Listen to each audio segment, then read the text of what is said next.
Hey guys, how's it going? So, I got a little surprise for you all. All you diesel gang guys, got this old 1990 OBS IDI diesel that is in beautiful shape. But hey, it's been sitting for I don't know. This thing's been sitting for like a year, maybe more. And it's about 28 degrees outside.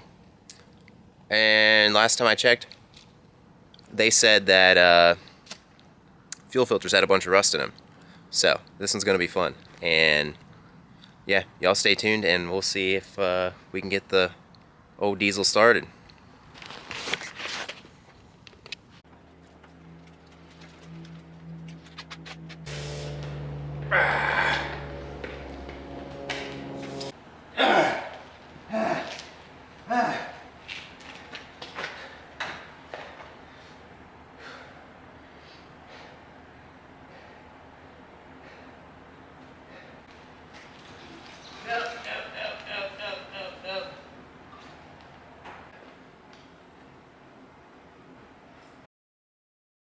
A few moments later.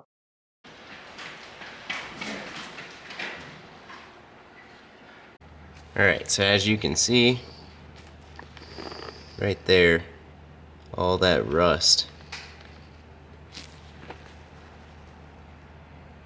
inside the feed tube to the oil, or the fuel filter housing. So anyway, I'm gonna draw some fuel up through that and see what it looks like.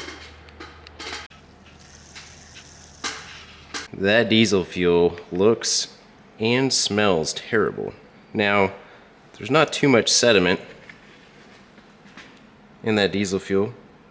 A little bit there, and I just cleaned this out, so not too bad. But I think the first order of business here is going to be to drain all the diesel fuel out of this truck. So we're going to take the Mighty Vac here, that guy, and we're going to basically siphon all the fuel out of the fuel tank for this thing. And then also, once we are done with that, so we do have a good bit to go. Looks like we got about, 3/4 of a tank. But we're just gonna get that rear tank for right now. We're gonna get it siphoned out. And then using my other Mighty Vac, this guy right here, what I'll do is, once I get all the old fuel out, we're gonna go get some new fuel. Then I'll draw new fuel up to the fuel filter housing.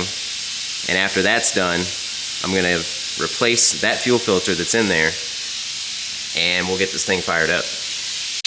All right guys, now you can see we got fuel coming up here and the color has changed. I put automatic transmission fluid in with it to help lubricate the injector since it's been so long since this thing has started. So, we're gonna see what happens.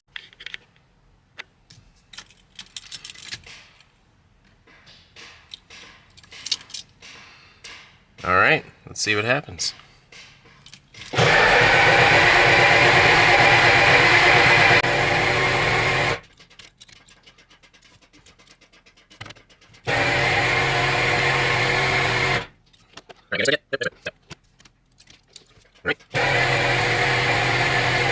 After cranking this thing long enough to fry bacon on the starter, eventually I did get it started. But first I had to bleed the fuel system because there was a bunch of air in the fuel system. And even though I drew fuel all the way up to the fuel filter housing with a vacuum, I still had to bleed all the injectors. So basically, in that process, I had to start cranking the engine, crack open an injector until fuel came out with no bubbles, and then shut the injector line off and rinse and repeat that process for every injector. And after that, the truck did start. And one other thing, I also had to take the top off the fuel shutoff, the top off the fuel injection pump where the fuel shutoff solenoid is, and I ended up soaking the fuel shutoff solenoid in Marvel's Mystery Oil until it went through a full range of motion and actually worked correctly. Alright guys, it's 8 o'clock at night.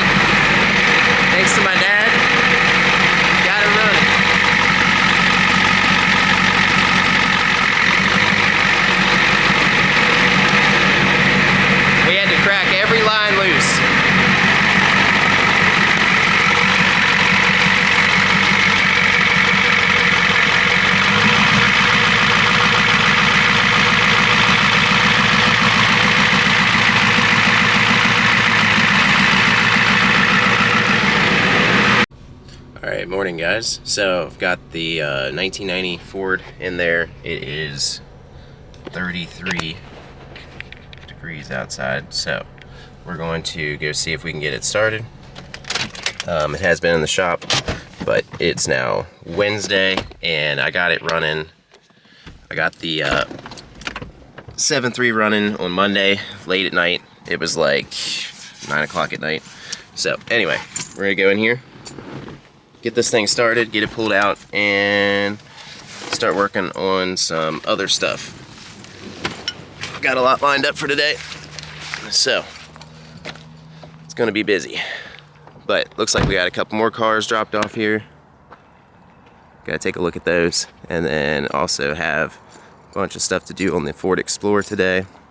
But hey, it's a beautiful day out. Not too cold. Look at that sunrise. All right, let's get to it. Let's see if we can get this old girl started.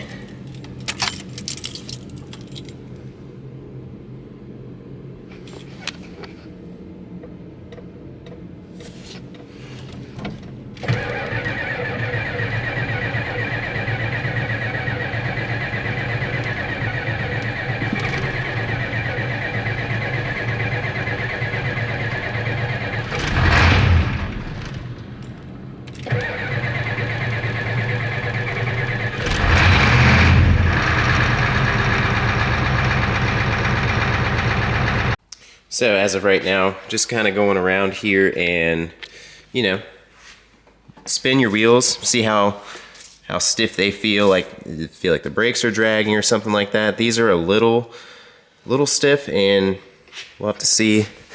Okay, so the hubs are free right now, so that's good. So anyway, probably pull the brakes apart, just see if there's anything dragging. Maybe they just need to be loosened up.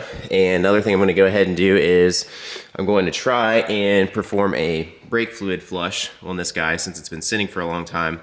That'll also give me a good feel for the brake calipers, pushing those back, seeing how those feel, just kind of going over the whole thing. But anyway, this side over here, about the same, so nothing too concerning. When I drove it, the brakes never felt like they were dragging or getting hot, so could just be old, you know. I gotta lift the rear up a little bit more, but the rear on this cat has big old drum brakes, so definitely gonna pull the drums off, see what's behind there, make sure we don't have any, there we go, make sure we don't have any wheel cylinders leaking, anything like that. Again, they're turning, but it looks like this guy does have a positive track. Oh yeah, definitely got a positive track rear end, because the other side over there is spinning in the same direction. So, see if I can zoom in on there for you guys. Yep. So anyway, nothing feels bad there. All right, well, that's a good sign. Brake fluid isn't looking, it's not looking terrible, but we're gonna see if we can flush all that old stuff out of there. And yeah.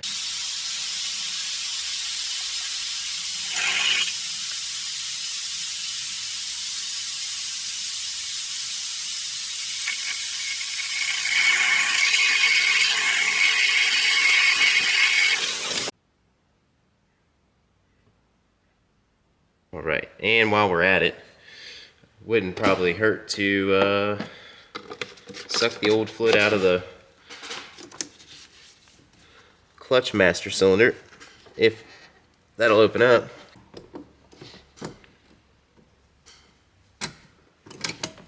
There we go. The clutch feels good in this truck, so I'm not going to pull new fluid through it, but what I am going to do is suck out the fluid that's in the reservoir.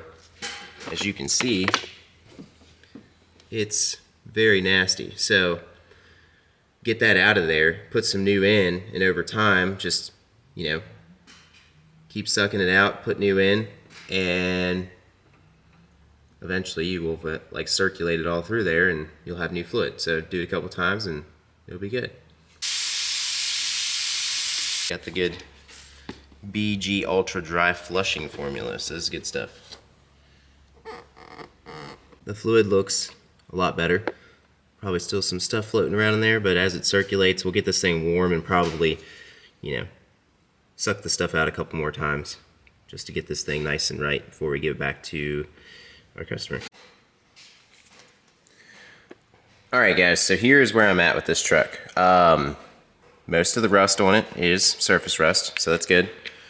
Gonna grease everything, all the steering linkages, ball joints, U-joints in the rear drive shaft, and as for the brakes though, you can see how rusty these brake hoses are, and you can probably even see that there are some small cracks in the actual brake hoses.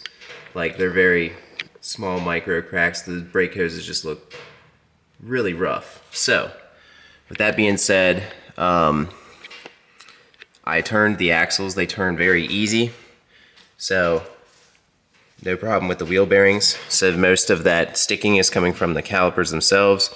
And as old as these calipers are, I doubt those bleeders are even going to come loose. So we're going to go ahead and recommend front calipers, pads, rotors, and hoses. With that being said, but other than that, the truck is mostly surface rust. It looks really good. What else did I notice? Oh, same on the rear. Brake hose is getting pretty rough looking, so I'm gonna go ahead and recommend that brake hose on the rear as well.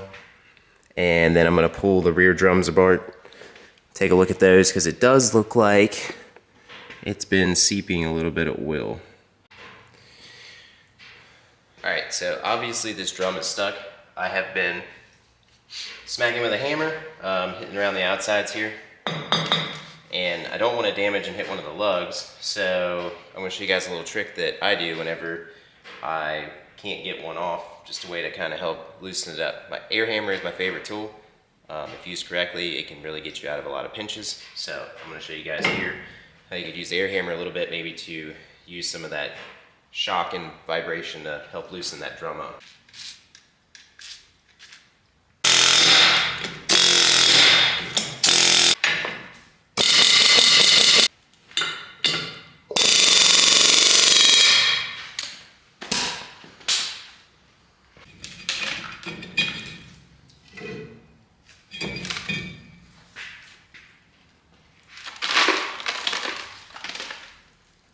And then you can see here where I hit it, it's not even going to hurt it because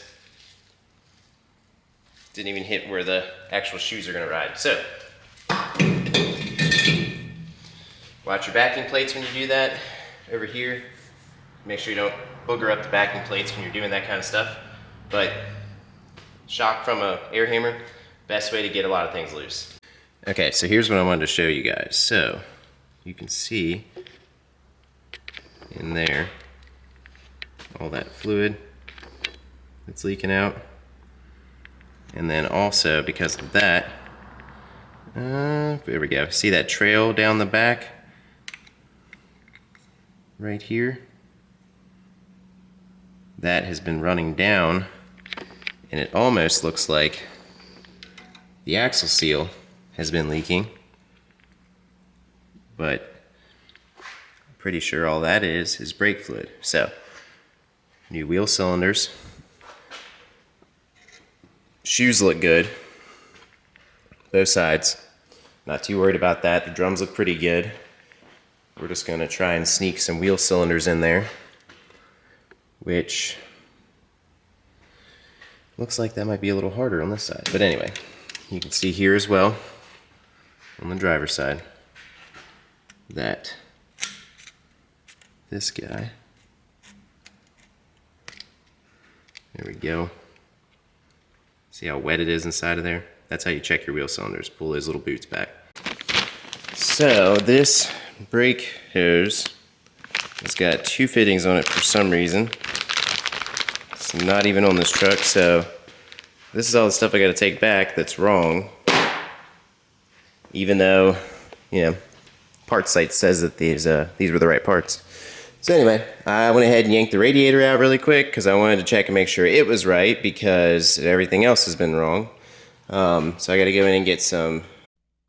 I ended up finding out that the brake rotors I had got originally were correct. These old Fords, you actually have to press the wheel studs out in order to put the brake rotors on. And since I'm 28 years old and this truck is a lot older than I am, basically, I'd never done these before. So anyway, found out that that's how you have to do these brake rotors, and that was why I thought they were wrong. Front brake rotors. Yeah, got the radiator out. Wasn't too hard. 8 bolts, 2 hoses, comes right out. So, actually, the AutoZone radiator is actually nicer than the factory one. The core is thicker. So, that's plus. So we are headed in town, and I have to go take some parts back that are wrong and pick up the right parts, hopefully. So I brought some old parts with me. That way I can kind of match them up. It's always a good thing to do if you can. And guys, a lot of times when it comes to buying parts, everybody seems to, get the wrong part, whether it's the person at the parts counter that's getting the part for you, or if it's you looking the part up. And a lot of times the reason for this is the descriptions they give you in the website or on the software they're using at the parts store. The descriptions are wrong. Also, you're using aftermarket parts diagrams, which suck. And even if you have things like Repair Link and you're trying to look at OEM repair diagrams, they're not OEM diagrams when you're looking at them on places like Repair Link. Now, I'm pretty sure the Ford ones they're pretty close. Ford does a really good job with their parts diagrams on Repair Link. But yeah, other than that, trying to get this Ford running, get it done, and I have another Kia there. You might have seen some of the other videos I have. There's a short on that car where the one piston on cylinder 2 has a hole in it. So, once the Ford is done, that'll be the next project. I don't know exactly where I'm going to get an engine for that yet. I'll have to look around and hopefully have a couple other little jobs pop up here and there.